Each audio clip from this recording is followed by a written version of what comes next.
ici, mon point de vue est de pousser pour une logistique de chantier mutualisée, digitalisée et multimodale. Au fur et à mesure des là, comme ça. Au fur et à mesure des années, on voit que la digitalisation dans le monde de la construction fait son chemin. Pour le logisticien, l'homme de la logistique que je suis, il n'y a pas si longtemps, on voyait des premières expériences, on voyait comment chez Placo, on transformait un plan d'architecte en allant jusqu'à la palette de plaques de plâtre qui étaient prédécoupées, formées en usine et prêtes à arriver sur le chantier. Ce sont des transformations logistiques. Ces jours-ci, on voit, et ça me fait plaisir, on voit des plans d'installation de chantier dynamiques en 3D, dessinés sur Revit, qui vont pouvoir expliquer à un chauffeur à quel endroit il va pouvoir se stationner, plutôt que d'avoir un plan un peu virtuel. On rentre dans le réel de la logistique à travers tous ces outils digitaux. Alors pour commencer, ce que je vous propose, c'est de passer sur un état des lieux et puis ensuite de regarder comment le savoir-faire digital qui se rassemble ici autour de Timothy ou autour d'autres outils se construit pour aborder tous les sujets que j'ai évoqués là, l'organisation des flux, la mise en œuvre de plateformes logistiques, c'est-à-dire pour résoudre une question sensible où à quel endroit je vais pouvoir stocker mes matériaux sur un chantier où par exemple il y a très peu de place, comment je vais réguler le trafic, comment je vais pouvoir organiser une livraison à pied d'œuvre de ces matériaux pour débarrasser les compagnons de ces travaux de manutention pour lesquels il n'est pas forcément le mieux équipé. Et puis arriver donc au-delà des déchets, en perspective, les outils digitaux comme Timothy et qu'est-ce qu'on va pouvoir faire, comment on va pouvoir faire évoluer tout ça. Ah, voilà. Alors, si vous travaillez dans le monde de la construction, vous pouvez vous rendre compte qu'il y a un certain nombre de contraintes extrêmement fortes, notamment sur des chantiers en milieu urbain, qui sont omniprésentes et qui perturbe fortement le travail des compagnons. C'est l'encombrement de la circulation. Je ne vais pas vous faire un dessin. C'est la place limitée pour les matériaux. Lorsqu'on est en environnement contraint, il y a peu de place. On se retrouve finalement à livrer des matériaux qui vont être déplacés un nombre de fois important, on dit jusqu'à 7 fois en moyenne. On va avoir les compagnons eux-mêmes qui font des travaux de manutention qui sont extrêmement pénibles, puisque le taux d'accidentologie sur les chantiers est 2 fois plus important que dans tous les secteurs industriels traditionnels, et principalement à cause de la manutention. On a des contraintes en arrière de disponibilité des moyens de levage, la grue, le lift, qui sont des outils précieux, mais si on ne les planifie pas, qu'ils peuvent se retrouver encombrés. On a également une volonté, si on a une sensibilité écologique, ou si on suit les lois AGEC qui se mettent en place dans le monde de la construction, on a le besoin maintenant de trier les matériaux avec différentes filières. Et ça, c'est un schéma logistique nouveau. On n'est plus juste avec 1 ou 2 grosses bennes. On va se retrouver avec 7 flux en parallèle qui sont à gérer, à transporter. Les bennes aussi ont besoin d'être manipulées. Donc autant de contraintes logistiques fortes, avec un environnement où l'impact sur la vie des riverains est très fort. Vous le constatez en ville, les embouteillages qui peuvent être constatés à l'entrée d'un chantier sont un inconvénient majeur. Et à l'heure des réseaux sociaux, sont des choses qui ne laissent pas insensibles tout un chacun les riverains. Et du coup, combiné avec une volonté de transition écologique, nos collectivités, la ville de Paris, les régions, la métropole du Grand Paris, si on reste juste en région parisienne, mais c'est le même cas dans les grandes métropoles et dans tous les lieux urbains, se bougent et regardent comment faire pour que les attentes d'attention aux riverains en particulier, mais d'attente aussi, d'attention, de prise en compte des contraintes de transition écologique, font bouger les choses avec, comme je l'évoquais tout à l'heure sur la partie déchets, des évolutions réglementaires fortes si on prend par exemple la question de la ZFE, donc les zones à faible émission, font que dans très peu d'années, on compte sur les doigts d'une main, 1-2 années, ça dépendra de comment ça se met vraiment en pratique, on va plus pouvoir rentrer avec des camions diesel dans Paris, ou plutôt à l'intérieur de l'A86. Regardez avec vos fournisseurs ou les transporteurs, c'est pas un sujet facile à résoudre, parce qu'aujourd'hui, le camion électrique qui apporte une toupie, par exemple, ça n'existe pas. Ça viendra, mais ça n'existe pas aujourd'hui. Donc voilà un certain nombre de contraintes majeures à prendre en compte. Et décidément, j'ai pas encore le truc. Et en même temps, on est dans un environnement où la contrainte économique est forte. Parce que si on se dit, tiens, pour résoudre ces problèmes logistiques que j'évoquais à l'instant, essayons de les mettre en commun, de rassembler les lieux de stockage de façon collective, de prendre les mêmes camions qui vont rassembler différents matériaux, finalement de mettre en place une logistique mutualisée. Si vous parlez à des professionnels du bâtiment, ils vont vous dire ce qu'on voit sur ce schéma. Ah, il y a des coûts de construction habituels, mais en plus, on me demande de financer une logistique mutualisée. Alors qui paye ? Qui paye ? C'est la perception actuelle de tout le monde du bâtiment.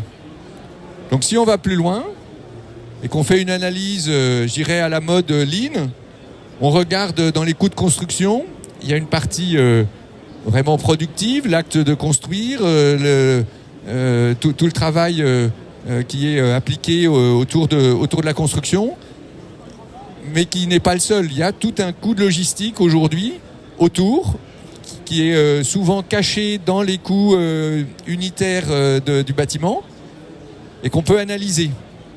Donc si on l'analyse, toujours à la mode Lean, on se rend compte qu'il y a des temps de déplacement considérables des compagnons. On dit qu'un compagnon sur chantier va passer quelque chose comme un tiers de son temps à se déplacer, à déplacer des matériaux, chose pour laquelle il n'est pas payé. Le plombier, il est payé pour faire de la plomberie, l'électricien pour tirer des câbles, etc. Donc tout cela, il le fait mal. Et donc il y a une partie rouge, il y a une partie de non-valeur ajoutée. Dans le langage Lean, ceux qui sont familiers avec ça, ils vont dire que c'est du MUDA. Il y a une non-valeur ajoutée sur lequel on va pouvoir travailler. On va pouvoir travailler au sens où, si on le travaille bien dessus, on va les réduire, on va les optimiser.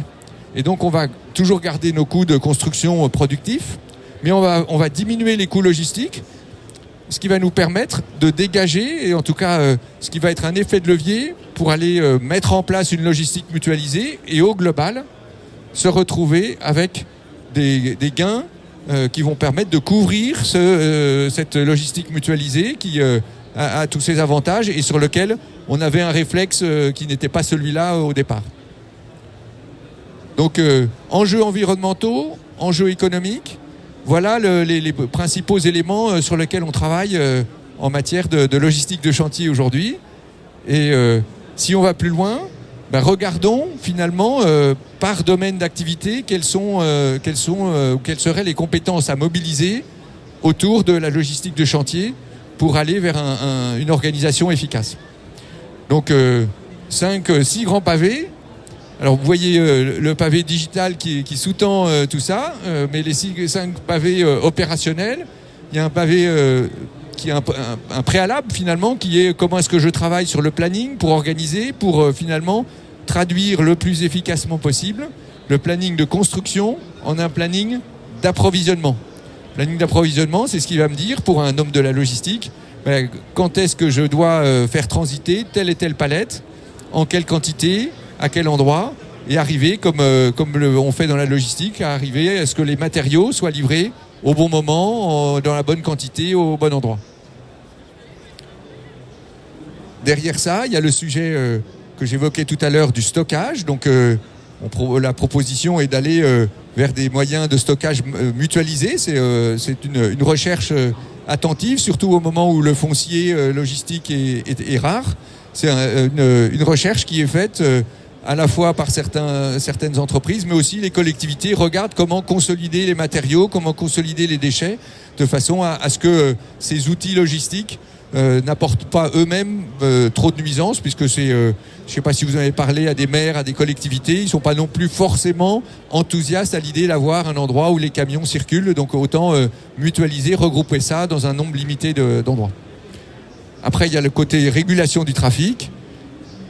Ça, c'est ce qui se passe juste à l'arrivée du chantier. Comment est-ce qu'on fait pour dispatcher les camions et leur donner un certain nombre de règles en amont pour qu'on évite les embouteillages, en particulier dans des zones intenses. Ensuite, quand on est sur le chantier, il y a toute une question de livraison à pied d'heure. C'est-à-dire que si on a apporté et débarrassé le compagnon de ses travaux de manutention, de transport, on va pouvoir avoir du personnel bien équipé qui est spécialisé en manutention et qui va apporter jusqu'à pied d'œuvre. C'est-à-dire que, par exemple, dans un hôtel, qui va apporter une palette avec tout l'équipement qu'il faut pour refaire une salle de bain, précisément préparée, et qui va l'amener le matin avant que le compagnon, avant que le plombier n'arrive pour travailler sur cette salle de bain. Et puis pour terminer, avec une emphase de plus en plus forte aujourd'hui compte tenu de la loi AGEC, c'est le recyclage, c'est-à-dire finalement le tri sélectif des déchets pour obtenir des taux de valorisation qui sont souhaités et qui peuvent être mis en place à partir du moment où on a mis en place les bacs qu'il faut, que tout le flux des déchets est organisé. Alors, et sous-tendu, bien entendu, les solutions digitales, puis on reviendra un peu dessus. Alors, si je zoome, je ne vais pas zoomer sur chacun des pavés, mais si je zoome sur certains des principaux, on va pouvoir voir sur la partie stockage, moyen de stockage mutualisé, un schéma qui est celui des centres de consolidation, qui consiste à faire ce qu'on voit depuis pas mal d'années dans beaucoup de secteurs d'activité, c'est-à-dire qu'entre les fournisseurs ou les grossistes que vous avez à gauche et qui, eux, ont les matériaux qui doivent arriver sur le chantier, et puis à droite, les chantiers dans lesquels vous avez, par exemple, une zone d'activité où il y a plusieurs bâtiments sur lesquels on doit construire, on pose un objet de stockage, un entrepôt, au milieu, qui va servir de centre de consolidation et qui va temporairement conserver les matériaux. Quand je dis temporairement, ça va être 1 ou 2 semaines. En langage logisticien, on dit un cross-dock, on va faire transiter les matériaux et on va organiser donc la logistique finalement du dernier kilomètre du chantier avec des navettes qui vont venir depuis l'entrepôt jusqu'à la plateforme, jusqu'au chantier, pardon. Et dans l'organisation de ces navettes, là où on pousse le bouchon le plus loin possible, c'est plutôt que d'avoir d'un côté les matériaux de construction qui arrivent à plein, avec un camion à plein et qui repartent à vide, et puis derrière des camions d'évacuation des déchets qui arrivent à vide et qui repartent à plein. On va essayer de regarder toutes les opportunités qu'on peut avoir, non seulement de décarboner le camion, c'est-à-dire d'avoir peut-être demain des camions électriques ou aujourd'hui des camions au gaz, donc qui sont plus favorables à l'empreinte carbone, mais surtout d'avoir à l'aller comme au retour des camions pleins autant que possible. Pour aller dans le sujet multimodal, qui est sur lequel je suis particulièrement attentif, vous voyez, j'ai dessiné un petit bateau en bas à droite. Ça, c'est le cas de figure de l'évacuation des déchets, des terres excavées, par exemple, pour le Grand Paris Express. Vous n'êtes pas sans savoir qu'il y a à peu près 45 millions de tonnes qui doivent être évacuées, si je ne me trompe pas, de terre autour des travaux du Grand Paris Express. La Société du Grand Paris s'est donné comme objectif d'en faire évacuer 1/3 par voie fluviale. Et jusqu'à présent, ils sont au rendez-vous. Alors, pour la petite histoire, il y avait le même objectif pour d'évacuation en ferroviaire. Et là, c'est beaucoup plus difficile. On n'est pas au rendez-vous à ce stade. Mais c'est intéressant de regarder toutes les opportunités qu'on a de décarboner la logistique du chantier avec des initiatives comme celle-là. On aurait pu aussi dessiner ici un petit bateau, comme on en voit ces temps-ci, qui arrivent par exemple de menuiseries, charpentiers qui sont en Normandie et qui remontent la Seine pour être livrés dans Paris et décharger leurs matériaux en ayant fait toute une partie de l'approche en bateau. Mais on est sur des schémas là très innovants sur un plan logistique parce que ce ne sont pas des choses qui sont très habituelles encore. vous n'aurez pas loupé le Timothy en bas à droite, qui est, comme vous avez compris, une solution tout à fait pertinente pour digitaliser tous ces flux. C'est-à-dire depuis la prise de rendez-vous, effectivement pour la livraison sur chantier. C'est un outil aussi qui permet aux conducteurs de travaux ou responsables de l'eau de passer une commande à ses fournisseurs, d'en voir le stock quand c'est arrivé dans l'entrepôt, et du coup de suivre en temps réel et d'organiser en temps réel l'approvisionnement du chantier avec les matériaux qu'il attend. Donc voilà le type de schéma dans lequel on se situe et qui permet de réguler le trafic autour des chantiers importants. Alors, quelques exemples. J'ai évoqué les fonctions qui peuvent être faites sur ces plateformes. Donc, on peut évoquer le côté kitting. Je ne sais pas si ça vous parle.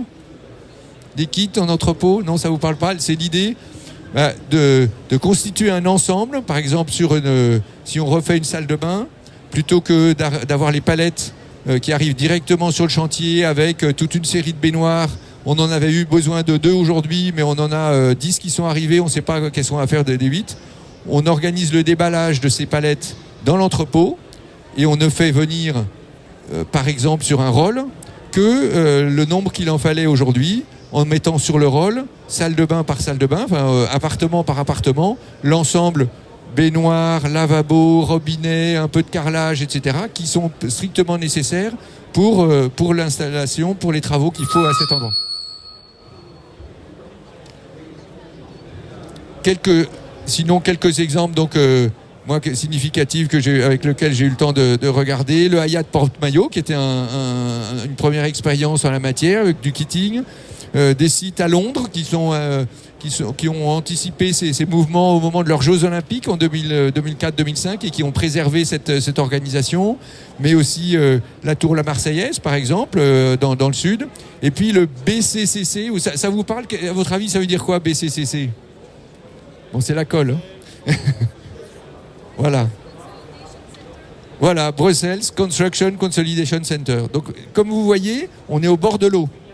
C'est-à-dire qu'on rejoint cette notion de centre de consolidation avec le multimodal. Donc, ce sont des experts du transport multimodal qui ont créé il y a 3 ans ce centre. Donc, moi, je suis allé à la fête des 3 ans de ce centre.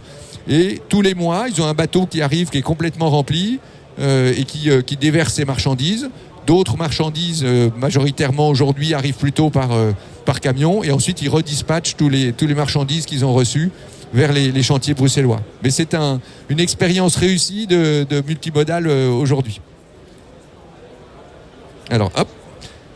Toc. Voilà, pardon.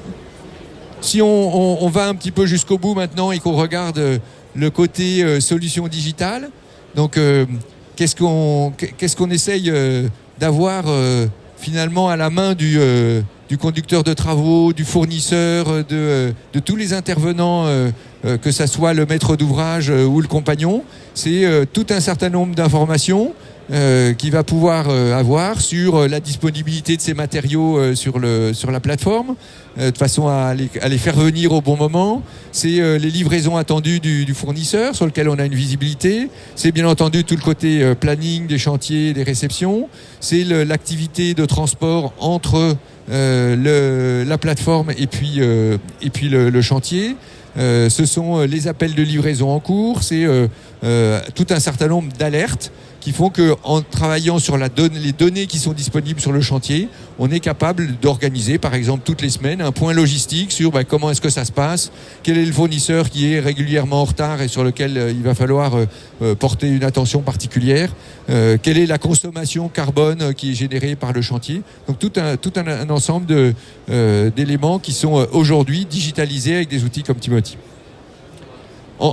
En perspective, vous voyez, j'ai rajouté un petit côté multi-chantier, c'est-à-dire que multi-chantier, c'est là où il me semble important de se mettre dans la logistique 4.0 et de réfléchir un peu plus loin. Aujourd'hui, on s'est travaillé comme ça sur un chantier, on s'est travaillé comme ça sur une ZAC. Mais l'attente des territoires, l'attente de la métropole du Grand Paris, par exemple, ou l'attente des grandes métropoles françaises, c'est qu'il puisse y avoir des réflexions qui aident la logistique sur toute une zone géographique pour pouvoir créer les moyens qui soient à 2 clics du conducteur de travaux, de dégager ces déchets, d'approvisionner à travers du fluvial l'arrivée de matériaux qui viennent par ce mode-là, en ayant résolument raisonné à un niveau territorial de métropole qui permet de faire des économies d'échelle et d'avoir des approches qui ne se justifient pas pour juste un chantier. Parce qu'aller remplir un bateau, par exemple, juste pour un chantier, il faut pas mal de temps. Ça remplit des dizaines de camions, donc il faut y avoir réfléchi collectivement pour que ça ait un sens. Dernière vue, on est au salon du BIM ici. Aujourd'hui, on travaille un petit peu un peu séparément. Tous ceux qui travaillent sur la construction, sur tout l'art de construire, se penchent avec attention sur le BIM. Le lien, pour moi, reste à construire entre ceux qui travaillent sur ce mode de construction et puis l'utilisation de ces données dans la logistique.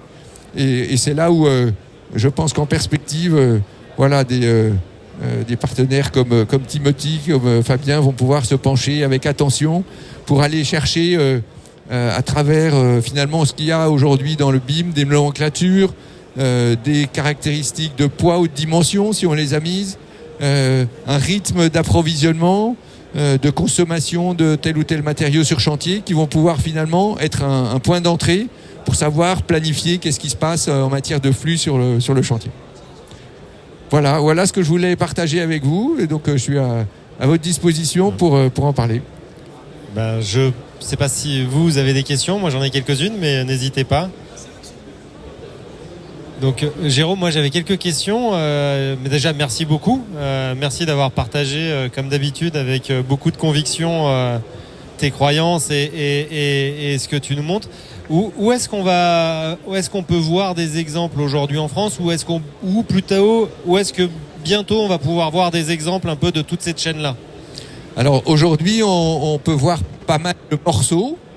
Et plus rarement des morceaux qui fonctionnent tous ensemble. Alors quand je pense à un morceau, il y a Réguli à Lyon qui, sur la partie régulation de chantier, est un exemple très intéressant de fonctionnement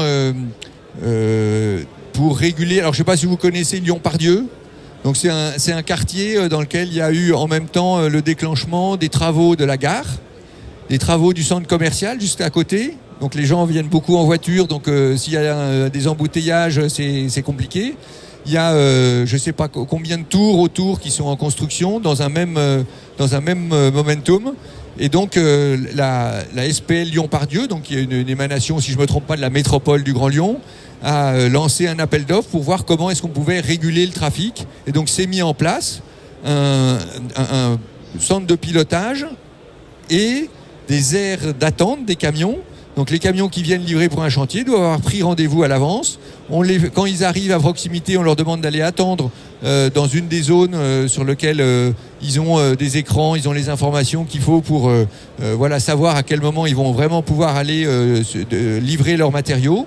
Et tout ça est régulé avec des volumes extrêmement importants et qui marche avec succès à tel point que la Solideo est en train de reproduire ce schéma à côté du village des athlètes, où là aussi il y a une densité très forte. Donc ça, c'est un exemple. Il y a aussi un exemple sur lequel on a travaillé ensemble, Fabien, qui est la ZAC Saint-Vincent-de-Paul, donc un chantier en plein Paris, où l'aménageur a décidé de réfléchir à des moyens logistiques communs pour, finalement, à l'intérieur de la même ZAC, il y a 4 maîtres d'ouvrage, donc il y a 2 promoteurs, 2 bailleurs sociaux qui chacun vont avoir leurs appels d'offres et donc qui vont chacun avoir leur groupement d'entreprises qui vont travailler et être finalement en conflit sur la même rue. Donc dans quelques mois, on va commencer à travailler avec une plateforme aux Ulysses qui va concentrer les moyens de stockage et arriver ensuite avec des navettes entre les Ulysses et le 14e à Paris pour travailler de manière optimisée. Voilà deux exemples. Je pourrais être intarissable. Hein, j'en ai. Oui, je sais bien. Mais c'était. En tout cas, on attend avec impatience la mise en place opérationnelle qui est dans maintenant quelques mois. Quelques mois. C'est plus années, c'est quelques mois. Quelques mois à peine. Donc, je sais que tout Paris regarde ça avec intention. Et en tout cas, l'agglomération le regarde avec intention. Donc, ça va être hyper intéressant que tu viennes nous expliquer l'année prochaine où est-ce qu'on en est, parce que. En tout cas, merci beaucoup de nous avoir confié le digital à Smart Construction Logistique. Et puis, si vous avez d'autres questions, n'hésitez pas. Est-ce que vous avez des exemples de logistique avec le recyclage des déchets, donc les déchets de construction? Est-ce qu'il y a des défis par rapport au transport de déchets? Et est-ce que vous avez déjà utilisé le BIM pour estimer les quantités de déchets de construction sur chantier? Ouais. Alors, ce sont des questions très intéressantes. Alors, moi, en matière sur une dimension territoriale, en matière d'expérience, de consolidation, d'évacuation de déchets, j'ai en tête celle qui, pour moi, est la plus représentative, c'est la plateforme Noé à Bordeaux. Donc, où l'aménageur Bordeaux-Euratlantique a lancé un appel à manifestation d'intérêt autour d'une plateforme. Si je me trompe pas, c'était une friche qui est dans Bordeaux et qui est utilisée donc finalement pour 8 ou 9 ans pour consolider les matériaux. C'est en même temps un centre de service un peu plus large, mais sa fonction principale, d'ailleurs, ça avait été monté conjointement par Eiffage et Suez. Donc on peut imaginer qu'il y avait cette compétence-là, et donc qui est un lieu de regroupement de l'évacuation des déchets. Et ce qu'on dit, c'est que les artisans ou les entreprises qui viennent évacuer ces déchets, ils en profitent pour acheter aussi un peu de gravillon tout neuf. C'est aussi un centre de service à la fois pour le parking des compagnons, et puis il y a toute une série de bungalows qui peuvent avoir des usages divers et variés pour les entreprises, y compris de la formation. Donc ça, c'est pour moi l'exemple le plus intéressant, même s'il y en a d'autres, et puis il y a aussi des entreprises complètement privées dont c'est l'idée. Alors, est-ce que, sinon, l'évacuation pose des questions d'organisation logistique? C'était ça votre question ou... Oui. Alors, la réglementation... Dès qu'il y a des déchets, si vous en parlez à un assureur, si vous en parlez, oui, c'est tout de suite. J'ai vécu l'expérience. Quand j'ai monté mon entreprise, j'ai mis des déchets. J'ai eu des longues discussions pour savoir à quel niveau ils allaient, frapper pour dire dès qu'il y a du déchet, on n'aime pas. On ne sait jamais si on se retrouve avec des risques, trucs comme ça. Oui, il y a des contraintes. Donc ça, oui. Après, sur le transport. Donc il y a des contraintes et qu'il faut lever avec des spécialistes pour bien identifier ce qui se passe, mais il y a des contraintes réglementaires. Sur le plan logistique, c'est vraiment l'idée qu'on passe de choses qui sont aujourd'hui mises en vrac sans tri, la bendib, on va essayer d'aller chercher un tri plus opérationnel possible pour améliorer le taux de valorisation des déchets. Donc, on va faire du tri sélectif. C'est comme chez vous, mais il y en a encore plus de filières. On va mettre des bacs en nombre important. Et donc, du coup, ça prend de la place aussi et il faut les organiser. Alors, aujourd'hui, ce que j'ai pu voir ou pratiquer avec mes partenaires, c'est typiquement des bacs conteneurs. En gros, des grosses poubelles un peu plus grosses que celles qu'on a en bas de chez soi. Vous savez, celles qui sont un peu grosses comme ça. Pas juste en carré comme ça, mais un peu sur roulette, et on regarde pour faire en sorte que on ait des modèles qui puissent être pris par un chariot en dessous et vidés ensuite dans un centre de consolidation par exemple. Et, donc voilà, mais on pourrait aussi avoir des big bags. Donc là on est en pleine créativité sur le sujet pour faire en sorte que on est le zig du zac, c'est-à-dire qu'on est un camion qui vienne pas à vide juste avec des bacs vides, mais qui puisse mélanger une partie bac vide et une partie ou big bag par exemple, qui prennent pas beaucoup de place, et puis des palettes de... En tout cas, avec l'évolution législative en France, avec la REP, il va falloir être créatif, parce que il y aura peut-être un petit report encore, ce sera peut-être pas 2023, ce sera peut-être 2024, peut-être même un petit peu, mais entre ça et la ZFE, il va falloir être très très créatif. Mille merci. Mille merci Jérôme pour cette belle conférence.